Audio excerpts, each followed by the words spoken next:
Hi friends, welcome to Ammu and అమ్మ channel అండి. చూడండి ఫ్రెండ్స్, మనము ఈరోజు లంచ్కి మధ్యాహ్నం పూట పప్పుచారు తయారు చేస్తున్నామండి. ఇది నా స్టైల్ పప్పుచారు అండి. మీకు ఎవరికైనా నచ్చితే చూడండి, నేను ఇలానే చేస్తా. చాలా చాలా బాగుంటుందండి. తక్కువ తినేవాళ్ళు కూడా కొంచెం ఎక్కువ అన్నం తింటారు. సూపర్ టేస్టీగా ఉంటుందండి ఈ పప్పుచారు. చూడండి, నేను ఒక కప్పు అయితే ఫుల్ కప్పు పప్పు కడిగేసుకుని శుభ్రంగా ఇలా పెట్టేసుకున్న, నానబెట్టుకుని అర్ధగంట ముందే. చూడండి, ఎన్ని కుక్కర్కి వేసేసుకోవాలి మనం. ఈ చింతపండు రసము ఉడికిన తర్వాత అయితే ఒక పొంగు వచ్చినాక మళ్ళీ మనం తాలింపు గింజలు వేసుకోవాలి. ఇప్పుడు ఈ పప్పు కుక్కర్లో వేయాలండి. దీంతోపాటు కొంచెం ధనియాల పొడి, ఫ్రెష్ జీలకర్ర వేయాలండి. ఇలా వేయటం వల్ల మనకి గ్యాస్ ట్రబుల్ రాదు. టేస్ట్ కూడా పప్పుచారు చాలా బాగుంటుందండి.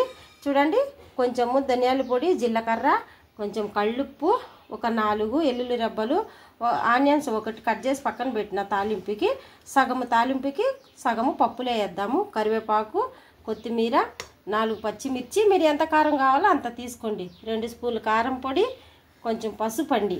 చూడండి, సుమారుగా తీసుకున్నానండి. అర్ధ కేజీ పైనే తీసుకున్న. టమాటాలు వేయటం వల్ల ఈ పప్పుచారు అనేది టేస్ట్ కూడా బాగుంటుంది. ఇలా టమాటాలు, ఇవన్నీ ఐటమ్స్, పప్పు, ఇవి మనము ఇప్పుడు కుక్కర్లో వేసుకొని ఉడికిచ్చేసుకుందామండి. మళ్ళీ ఇది ఉడికినాక వేద్దాం. చింతపండు రసం పక్కన పెట్టేద్దామండి. ఇవన్నీ కుక్కర్లో వేసుకుందాము. ఇంకా నెక్స్ట్ ఎండుమిర్చి, మళ్ళీ కొంచెం కరివేపాకు, ఎర్రగడ్డ, ఎల్లుల్లి రెబ్బలు, కొత్తిమీర, ఈ తాలింపు కండి, కొంచెం ఆవాలు, జీలకర్ర, ఇవి కూడా పక్కనే పెట్టేసుకుందాం మనము. ఇప్పుడు తగినంత వాటర్ కూడా తీసుకుందాం. ఇలా కుక్కర్ తీసేసుకొని మనము అన్నీ దీంట్లోనే వేసేసుకుందామండి. ధనియాల పొడి వల్ల జీలకర్ర వేస్తాం కదండి, దీనికి టేస్ట్ అనేది బాగా వస్తుంది. చాలా బాగుంటుందండి ఇడ్లీలో కానీ. చూడండి, ఇంకా టమాటాలు కూడా వేసేసుకుందాము. ఇది ఎక్కువ క్వాంటిటీలో కావాలంటే ఎక్కువ తీసుకోండి, కొంచెం కావాలనుకునే వాళ్ళు కొంచెమే తీసుకోండి. చూసారు కదా, ఇలా ఇవన్నీ కూడా మీకు స్పైసీకి తగినన్ని తీసుకోండి. అన్నీ వేసేసుకొని ఇలా జీలకర్ర కంపల్సరీ వేయాలండి. ఇలా జీలకర్ర, ధనియాల పొడి వేయటం వల్ల అనేది స్మెల్ అనేది బాగా వస్తుంది. ఇంకా అన్నీ వేసేసుకొని మనము మూత పెట్టేసుకుందామండి. మూత పెట్టుకొని 2-3 విజిల్ రానిచ్చేద్దాము. ఇంకా మూత అయితే పెట్టేద్దాము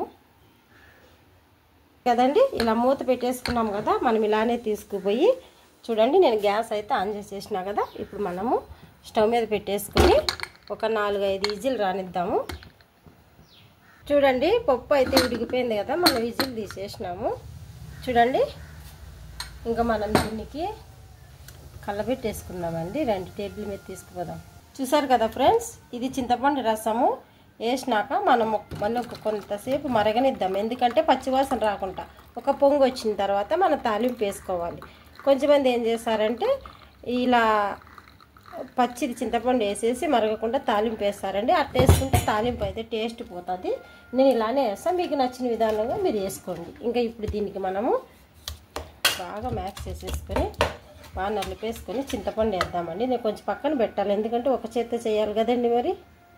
చూసారు కదా ఫ్రెండ్స్, మీకు సాల్ట్ తక్కువ ఉంటే వేసుకోండి. మళ్ళా మీకు ఎంత పత్తలాగా కావాలో అంత అయితే. దీంట్లో పప్పులో నీళ్ళు కూడా వేసినాం కదండి మనము చింతపండు పులుసులో. ఇప్పుడు మీకు ఎంత పప్పుచారు కావాలో అంత పత్తలాగా వేసుకోండి. నేనైతే చూడండి సగము చెంబుకు అయితే వేసినానండి. మాకు పత్తలాగా కావాలి కదండి, నీళ్ళ చారు మాదిరిగా. అందుకు ఇది మనము ఒక పొంగు రానిద్దాము. దీంట్లో ఏమన్నా మీకు సాల్ట్ తక్కువైతే మరిగేటప్పుడు వేసుకోండి. మీకు ఎంత పత్తలాగా కావాలో అది కూడా చూసుకొని ఇది మనం పప్పు రాముకునేది పక్కన పెట్టేసి ఇంకో పొంగు రానిచ్చేటప్పటికి మనం పక్కన తాలింపు వేసుకుందామండి. చూడండి ఫ్రెండ్స్, ఇక్కడైతే మనం ఆయిల్ పెట్టేసుకున్నాం కదా తాలింపుకి. పప్పు కూడా ఇలా పొంగు రావాలి. చింతపండు వేసిన తర్వాత తాలింపు వేసినాక మరిగించకూడదండి, తాలింపులో టేస్ట్ అయితే పోతుంది. చూసారు కదా, ఇలా పొంగిన తర్వాత ఇక్కడ పొంగుతుంది కదా మనకి పప్పుచారు. ఇప్పుడు దీంట్లో మనము ఆవాలు, జీలకర్ర వేసుకుందాం. తాలింపు కొంచెం చిటపట్లు ఆడిన తర్వాత దీంట్లో ఇంగ వేసుకోండి. ఎందుకంటే అరుగుదలకు చాలా మంచిది. ఇంగ వేయటం వల్ల టేస్ట్ కూడా వస్తుంది. ఒక స్పూన్ మీకు నచ్చితే వేసుకోండి, లేకుంటే స్కిప్ చేసేయండి. దానివల్ల చాలా మంచిదండి. ఇప్పుడు ఆనియన్స్, తెల్లగడ్డ, మనకు తెలిసిందే కదండి పప్పుచారు తాలింపు. నేను ఏం చెప్పవసరం లేదు మీకు. అంటే ఒక్కొక్కరు ఒక్కొక్క స్టైల్లో చేస్తారు. అప్పుడప్పుడు కూడా నేను వేరే వాళ్ళు చేసింది కూడా ట్రై చేస్తానండి. మీరు కూడా నేను చేసింది ట్రై చేయండి, మీకు అప్పుడే అర్థమైపోతుంది. మీరు మళ్ళా చేసుకోవాలనుకుంటారు. నేను కూడా ఇరవలు చేసింది ట్రై చేస్తానండి. మనం కూడా ఇరవలు చెప్పింది వినాలి, ట్రై చేయాలి. నేను అలా ఎవరైనా చెప్పింది కూడా చేస్తూ ఉంటే అప్పుడప్పుడు ట్రై చేస్తానండి. కొన్ని సక్సెస్ అవుతాయి. ఈ పప్పుచారు అయితే సూపర్ ఉంటుందండి, మీరు మళ్ళీ చేసుకుంటారు. ఇప్పుడు దీంట్లో మనము కొంచెము మళ్ళీ కొత్తిమీర వేసుకుందాం, ఫ్రెష్ బాగుంటుంది. ఇలా పుంగేటప్పుడు కేర్లేటప్పుడు మనం తాలింపు వేసేసుకొని మూత పెట్టేయాలి 1 నిమిషం ఆవిరిపోకుండా. దానివల్ల టేస్ట్ అనేది ఇంగవ, జీలకర్ర, కరివేపాకు, వట్టిమిరపకాయలు బాగా పడుతుంది. ఇంకో వట్టిమిరపకాయ కూడా వేసేసుకుందాం దీంట్లోనే. ఇది కొంచెం ఫ్రై అయిపోయిందంటే మనము ఈ పప్పుచారులో వేసేసి పక్కన నేను వడియాలు కూడా వేయించి పెట్టేసుకున్నానండి. చికెన్ కానీ వడియాలు కానీ ఇది ఏ స్టెప్పింగ్ కన్నా ఈ పప్పుచారు అయితే సూపర్ ఉంటుంది రైస్లోకి. కొంచెం వేగనిద్దాం. చూసారు కదండి, ఇంకా మనకి తాలింపు కూడా రెడీ అయిపోయింది. పప్పుచారు కూడా కట్టేద్దాము. పొంగు వచ్చింది కదా, ఇప్పుడు మనము ఈ తాలింపు కూడా కట్టేసుకుందామండి. ఇలా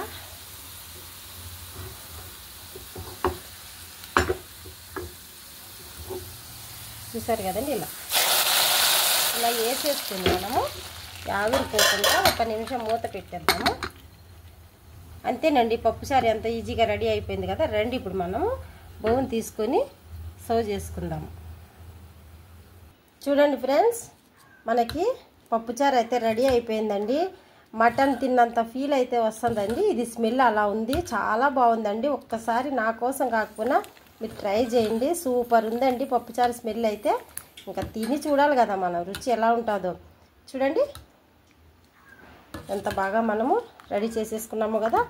ఇంకా మనం పప్పుచారు అయితే గమ్మున ఉంటాము. ఎవరండి ఈ రోజుల్లో పప్పుచారు అంటే తినని వాళ్ళు? ప్రతి ఒక్కరూ ఇష్టపడతారు. చూడండి, ఇంకా రైస్ పెట్టేసుకున్నా, నేను ఆవకాయ పచ్చడి వేసుకున్నా, మామిడికాయ, ఇది ఊరగాయ అండి. ఇది వచ్చేసి కాకరకాయ ఊరగాయ. నేను ఇంతకుముందు వీడియోలో పోస్ట్ చేసినానండి, నేను ఆల్రెడీ వీడియోలో పెట్టినా దీన్ని. కాకరకాయ ఊరగాయ ఇది చేసి కూడా 4 మంత్ అయిపోతుంది. చూడండి, వడియాలు కూడా వేయించి పెట్టేసుకున్నాం. చూసారు కదా, వడియాలు రెడీ, రైస్ రెడీ, ఊరగాయ రెడీ, కాకరకాయ ఊరగాయ రెడీ. ఇంకా మనం గమ్మున ఉంటామా? రైస్ అయిపోతే ఎప్పుడండి మనం తినుకుంటూ ఉండేది? చూసారు కదా, ఇంకా మనము రసం వేసుకొని, పప్పు చారు, టమాటా పప్పు చారు వేసుకొని చూద్దాం. టేస్ట్ అయితే చూడాలి కదా. ఇలా నాలాగే మీరు కూడా చేసుకొని తిని ఎంజాయ్ చేయండి. చాలా బాగుందండి, కాలిపోతుంది. మీకు కనుక నచ్చితే మన ఛానల్కి ఒక లైక్ చేసి సబ్స్క్రైబ్ చేసుకోండి. బాయ్ అండి. చూసారు కదండి, ఈరోజు మన పప్పుచారు, స్పెషల్ పప్పుచారు సూపర్ ఉందండి. మీరు కూడా ట్రై చేసేయండి. నచ్చితే మన ఛానల్కు ఒక లైక్ చేసి సబ్స్క్రైబ్ చేయండి. కామెంట్ బాక్స్లో కామెంట్ చేయండి ఎలా ఉన్నది. బాయ్ అండి.